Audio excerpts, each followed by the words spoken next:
Hello everyone, welcome to Johnny Dell's Football Academy. First off, I want to say what a great win that was last Sunday. And that might have been the greatest regular season game the 49ers have played in a long time. It was absolutely spectacular. Before we get started, I want to give a shout out to my guys at the Goldcast. If you haven't checked out their podcast, check it out. The Solis brothers do a heck of a job each week, and I want to thank them for inviting me on the show this week. If you want to check them out, I'll have a link in the description where you can follow them on Twitter and on YouTube. One of the biggest storylines this year for the 49ers has been their quarterback, Jimmy Garoppolo. Fans and media alike have been split in their belief in Jimmy, and with the team seemingly talented enough for the Super Bowl aspirations, all eyes have been on Jimmy and finding out if he can be the guy to lead this team into the promised land. If you've been following my channel, you know I'm a big believer in Garoppolo. I love what I've seen this year and have been impressed all year long, and Sunday was no different. With 349 yards and 5 touchdowns, Jimmy G was able to lead his team to a spectacular win at the end. He again showed why Kyle Shanahan and company believed in him early on. His quick decision-making, quick release, and accuracy were all on full display, as well as his ability to make pinpoint throws with pass rushers closing in on him. With that being said, let's jump to the film and look at why Jimmy's day was so impressive. This first play, we're going to see Jimmy's arm talent on full display. We're going to come out and run a variation on our slide concept. The slide usually involves a 3-level stretch to the opposite side of the run fake. Here, we're going to look to push the ball a little farther downfield. Emmanuel Sanders is going to run a deep comeback route. In this case, he's going to break it off at 22 yards. Routes like this take a while to run, so Jimmy has to be patient as he rolls out to buy enough time for Sanders to complete his route. That means he has to make this throw on the move. While the pass may seem relatively simple, it's anything but. He's being tasked with throwing a pass on a line so the defender can't close, on the run, and if my calculations are correct, right around 104 feet in distance. Something he has zero problem doing on the first play of the game. Think about the belief in Jimmy's arm that Kyle Shanahan has to ask this of him. How many quarterbacks in this league have that kind of arm talent? Not many. So the very next play, we're again going to see this elite arm talent. Here, we're going to come out in 21 personnel with 2 backs and 1 tight end. We're going to look to open up the run game with the passing game. We're going to just give a run fake and then have only a 2-man route with both Sanders and Samuel just running slant routes. New Orleans is going to be in a zone blitz here with 3 deep and 3 underneath and dropping Cam Jordan into coverage. The run fake brings up the middle linebacker, Demario Davis, and when Jimmy turns around, that's who he's reading to make sure the lane is clear. It's incredible how quickly he sees this and gets the ball out of his hands because the window closes very quickly. He puts the ball right on the money, which allows Sanders to pick up good yards after the catch. From the end zone view, you can appreciate how small of a throwing lane he put this ball into. You see he's able to fit this ball in between 3 defenders and still hit Sanders perfectly in stride. The very next play, we're going to remain in 21 personnel, which is a good time to talk about this. The advantage that guys like Kittle and Juszczyk give this offense is incredible. We can come out in a personnel group that most teams run out of, spread everyone out wide, and every single guy is a threat to catch the ball. Here, we motion Juszczyk out wide, and with the linebacker following him reveals man coverage. From here, we're going to run a short post with Debo, mixed with a flat route from Coleman. New Orleans is going to be in man coverage with a 5-man rush and a single safety. With Debo having inside leverage pre-snap, Jimmy knows this is where he wants to go with the ball. The impressive thing here is that he puts another pass right on the money for the receiver to catch and run, with his center being driven right back into his face. He never flinches and throws a dime for another big gain. The first touchdown we score in the game was a play where I was left much more impressed after seeing the film than I initially did from the broadcast. The All-22 didn't catch it in time, but we motion Bourne across the formation, and with a defender following him is usually an indicator of man coverage. However, the Saints are going to try and fool Jimmy and bait him and are going to be in a zone coverage running cover 3 zone. We're going to run a simple post with Kittle looking to run him away from a man defender, and then run a variation on a smash concept with Bourne and Coleman. As Jimmy drops back, you'll see the defender that traveled with Bourne dropping into flat coverage, and the cornerback sits in zone. The middle 3 defenders all pinch down on Kittle, and you can see that when Jimmy looked his way, he was essentially triple covered. With the middle of the field taken away, Jimmy knows the hook curl defender is now too far inside to help on Bourne's in-breaking route. The moment when Jimmy starts his windup, Bourne hasn't even turned around to break in. That's throwing with anticipation. He saw Bourne 1 with inside leverage and is going to throw the ball before the defense can react. He puts the ball high and away from the defender where only Bourne can get it for a touchdown. So let's recap this drive. New Orleans played cover 3 zone, got beat. Came with a fire zone blitz and got beat. Played with man coverage with a blitz and got beat. Played cover 3 zone after showing man pre-snap and got beat. I'm going to cover the 75-yard touchdown in another video about Kyle Shanahan, so don't worry, that play will be covered this week as well.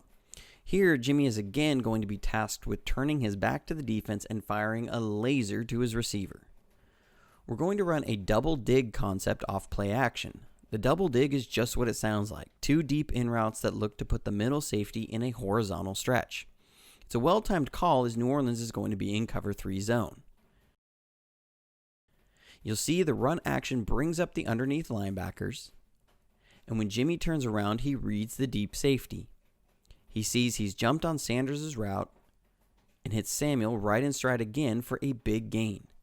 Notice how he made this throw with Cam Jordan coming off the edge. The next play, we're going to see him beat zone yet again.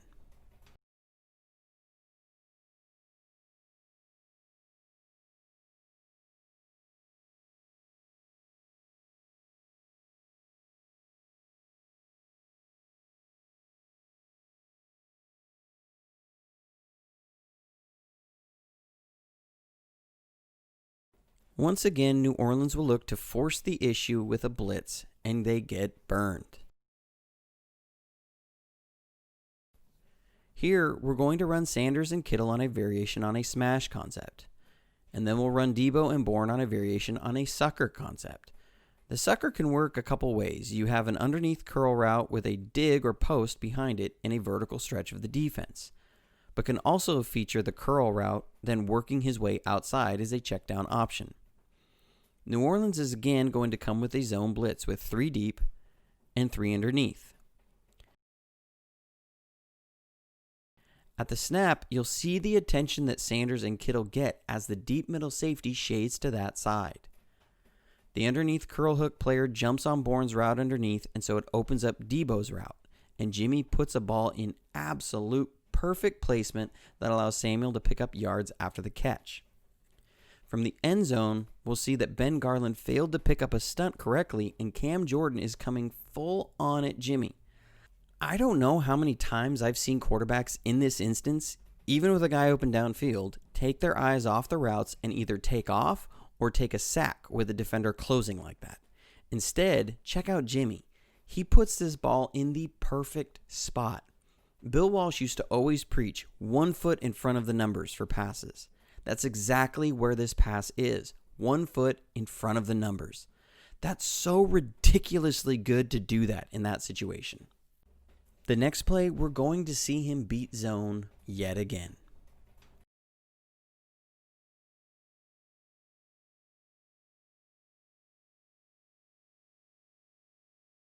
This time, New Orleans is going to come out with a zone blitz with 3 deep and 3 underneath. They're not going to give Jimmy the time to run a deep play action pass. We're going to run a slightly different double slant concept here. It's more like a double short post because the slants are being run deeper due to it being 3rd down. By also running Kittle in the flat, this is a double slant / slant flat concept.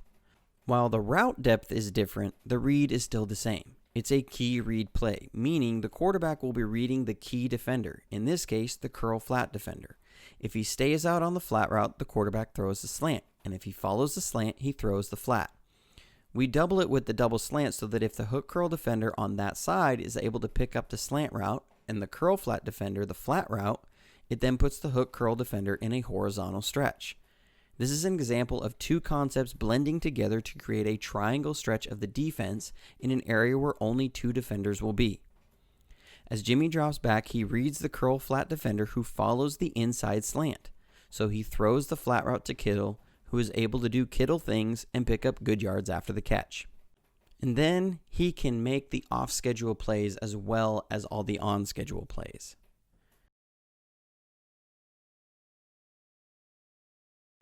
Here, we're going to run two different concepts.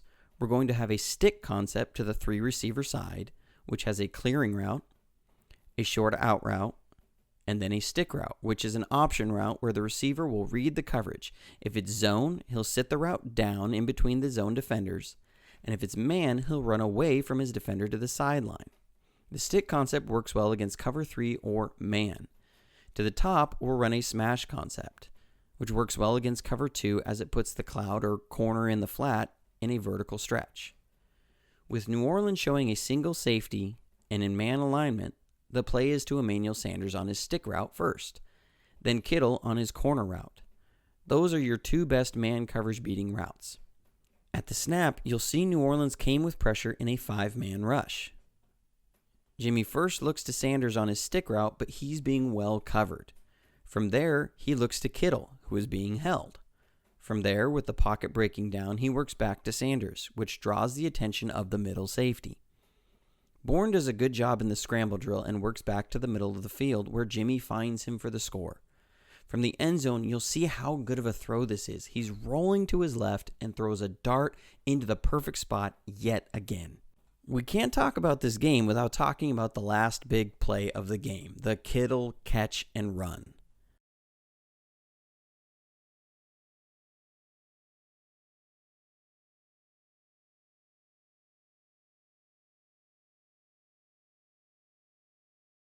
It's pretty simple. We motion Kittle across, and with the safety, which, by the way, what in the world were the Saints thinking? They put a rookie backup safety on George Kittle in man coverage. But when he follows Kittle, it reveals man coverage. With two deep safeties, it's cover 2 man. Kittle has an option route here, and both he and Jimmy have to read the leverage of the defender and know if it will break in or out. We run Bourne on interference, and with the defender staying inside and not running over the top of the interference, Kittle will break out. And Jimmy sees the same thing. He's then going to throw the ball away from the defender, which is what allows Kittle to maintain his outside leverage, and the defender has no chance on the ball, or Kittle from there. And from there, Kittle does Kittle things and sends all the New Orleans fans home sad. These are just some of the plays that Jimmy made over and over again. In my mind, there's no doubt that Jimmy Garoppolo is one of the elite quarterbacks in the NFL, and I'm so excited to see how far this team goes this year. Hope you enjoyed the episode. As always, if you'd like to support the channel in any way, I'll have ways to do that below in the description. Like and subscribe if you enjoyed what you watched, and as always, I'll try and do my best to interact in the comment section, on Reddit, or at 49erswebzone.com in the Coach's Film Analysis thread. I didn't get to interact quite as much as I would have liked to last week. I got really swamped with some stuff here around here and was just low on time. But as always, thanks for tuning in and go Niners.